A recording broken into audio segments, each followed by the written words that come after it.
Olá pessoal, nosso vídeo é sobre o tema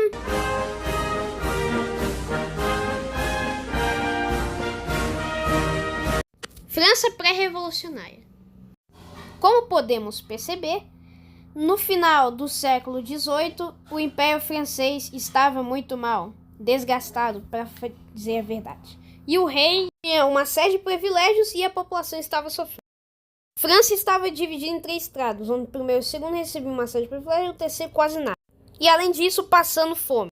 E a população protestou contra Luís XVI. Pouco tempo depois, Revolução Francesa. Revoluções burguesas. A Revolução Francesa é considerada pelos historiadores uma das maiores revoluções da história. Mas, há mais de 100 anos atrás, aconteceu uma das revoluções que impactaram muito. São as revoluções inglesas. Dentre delas está a Revolução Gloriosa. E sim, em ambos os países teve revoluções burguesas. Parece que copiaram. Para uma das revoluções inglesas antes da Gloriosa. E se você voltar lá no final do século XIX, estava um período bem intensificado lá na Inglaterra, onde estava o rei Carlos I e o parlamento inglês, onde estava muito brigado. Com isso restou na morte do mesmo em 1644 em praça pública. Revolução Gloriosa. Entre as décadas de 1650 e 1680, continuaram as revoluções. Mas em 1688, o rei viu isso que você está vendo na tela, é o Bill of Rights. E nesse contexto, quem assumiu o trono? O William III e a Maria II, que é o Bill of Rights. A influência de John Locke. A Revolução Gloriosa teve muita influência de John Locke, muito por conta de cartas sobre a tolerância de John Locke. E também John Locke fez a ideia do liberalismo. Início da Revolução Francesa. O Império Francês estava muito escasso, pedindo à população até dinheiro para você ter uma ideia. Assim, é muito óbvio que parecia que a qualquer momento ia começar uma revolução. População impaciente, quase ninguém satisfeito. E isso realmente aconteceu. Com isso, em uma das reuniões da Assembleia, o terceiro estado disse que era para mudar o sistema de votos. Já que, se vocês lembrarem, o sistema de votos é assim o seguinte. O primeiro e o segundo estado votavam em conjunto. E na votação não mudou o sistema de votos. Continua a mesma coisa. O primeiro e o segundo estado votando em conjunto. Agora o terceiro estado quer fazer uma tal constituição. A tomada de Bastilha. O primeiro e o segundo estado queriam dissolver a Assembleia, que, se vocês lembrarem, quem criou a Assembleia? O terceiro estado. Então, com isso, o terceiro estado e a população enfurecida foi atrás do primeiro e segundo estado e tomou a Bastilha. Que é meio que uma prisão fortaleza, sabe? Pegando várias armas e canhões, por exemplo. Com Luís XVI realmente pressionado, ele foi até a Prússia e a Áustria pedir a ajuda deles. As reformas da Assembleia Nacional. A Assembleia estava tentando fazer uma Constituição, mas teve a Declaração dos Direitos do Homem e do Cidadão em 1789, que foi a base da Constituição Francesa, como eu disse anteriormente, para a Constituição de 1791. A Convenção Nacional.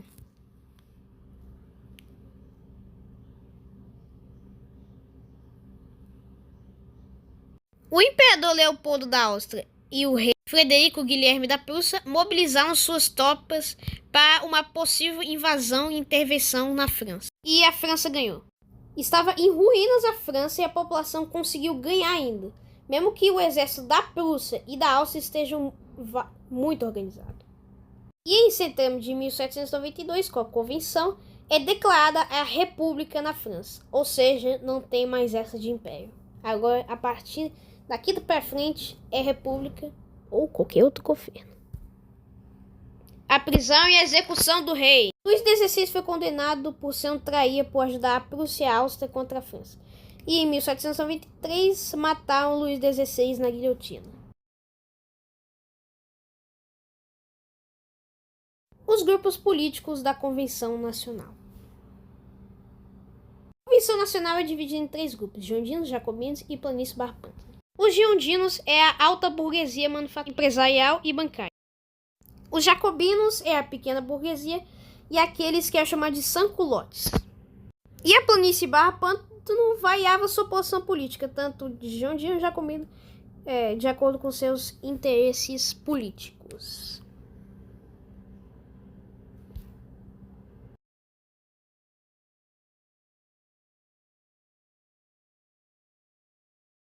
A Convenção Jandina.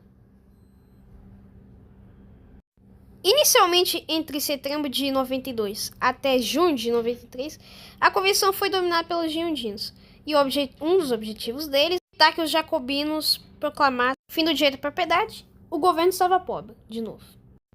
Jacobinos, percebendo isso, cada vez muito mais insatisfeitos, mas quando digo insatisfeitos é porque insatisfeitos mesmo, decidiu tentar fazer um golpe de Estado e olha só, o golpe de Estado até que deu certo. Conseguiram tomar o poder. Não exatamente como está nessa tela. É só uma representação, tudo isso, obviamente. Quer dizer, ficou meio claro que no início é uma representação, né? Agora, indo para o próximo tema deste trabalho de história do 8º B. Estou fazendo isso de propósito para parecer que eu não fiz isso de propósito. O governo radical. A partir de julho de 1793, o governo dos jacobinos teve seu governo em torno do Comitê de Salvação Pública. E essas são algumas reformas que o governo jacobino fez. O calendário perpétuo. Após a proclamação da República, o governo decidiu fazer um novo calendário, uma nova maneira de contar o tempo. E esse é o calendário perpétuo. E funcionava da seguinte forma, como você está vendo agora na tela. A expressão indica que esse será um calendário permanente. O ano é dividido em 12 meses, mas não em janeiro, fevereiro, etc. Isso na atividade agrícola ou tempo. Por exemplo, o mês das brumas é o mês da neblina. E havia 5 dias complementares do ano dedicados aos sanculotes. E o nome dos dias eram virtude, gênio, trabalho, opinião e recompensa. O mês tinha 3 semanas de 10 dias, onde o 10º era reservado ao descanso. Para os desacostumados, foi colocado os nomes dos meses antigos do gregoriano comparado com o novo calendário perpétuo. A radicalização revolucionária. Quando os jacobinos assumiu o poder da França, a França estava em grave crise financeira. Nossa, e como se eu não tivesse visto isso antes, pelo menos umas 5 vezes! Foi nesse contexto que o Robespierre, conhecido como Incorruptível, assumiu o poder da França. E em agosto de 1793, ele fez uma mobilização militar em massa. A fase do terror. Robespierre mandou matar várias pessoas em agosto de 1793. Até aquelas que ajudaram a chegar ele no poder. E assim, o Robespierre matou várias pessoas. Deixa eu ver quantas pessoas ele matou. Mais de 40 mil pessoas. Mais de 40 mil.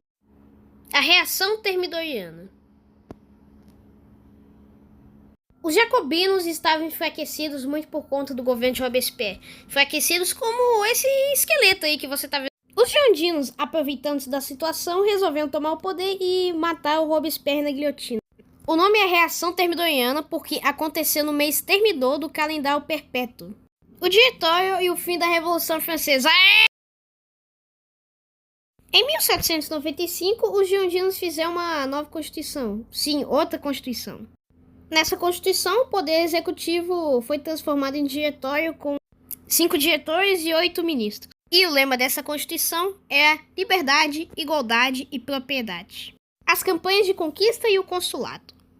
O governo da convenção teve que enfrentar 2 lados, dos monarcas e dos jacobinos. Mas ainda havia uma esperança, o exército francês, por causa daquela campanha anteriormente. E com esse exército invadiu a Sardenha, a Suíça e a Holanda. Um dos principais generais do exército foi Napoleão Bonaparte. Guarde esse nome porque futuramente ele vai ser muito importante.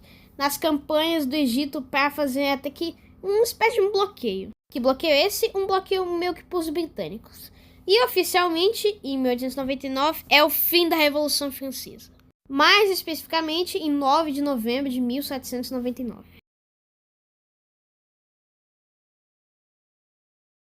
Com a instalação do regime do consulado, a França passou a ser dirigida por 3 membros.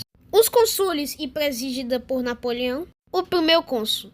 Em 1802, foi nomeado cônsul vitalício e em 1804 autoproclamou-se imperador da França. E Napoleão fez a França crescer economicamente e politicamente. O Código Civil Francês. O imperador, em 1804, instituiu o Código Civil Francês, que defendia vários direitos individuais lá defendidos na Revolução Francesa, mas no outro lado da moeda ainda mantinha o homem superior à esposa, por exemplo. Ou seja, vendo esse áudio, o marido superior à esposa. As guerras napoleônicas e o bloqueio continental.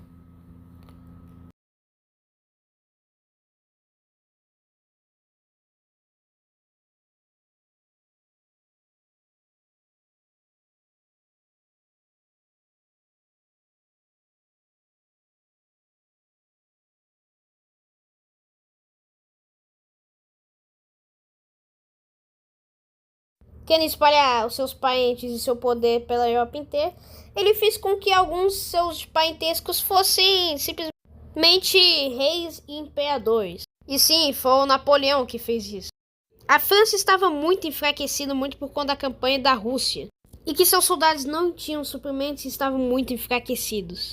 Depois de 1814, a França foi totalmente invadida. Napoleão caiu do governo. Teve o Congresso de Viena em 1815. Napoleão foi exilado até a ilha de Santa Elba.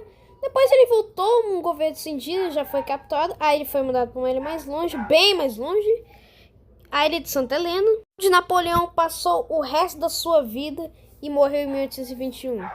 E hoje não há nada mais que possamos fazer. Representações artísticas de Napoleão Bonaparte. Uma coisa que é fato, Napoleão Bonaparte foi uma das pessoas mais importantes da história. Mas agora a gente vai ver algumas artes do mesmo.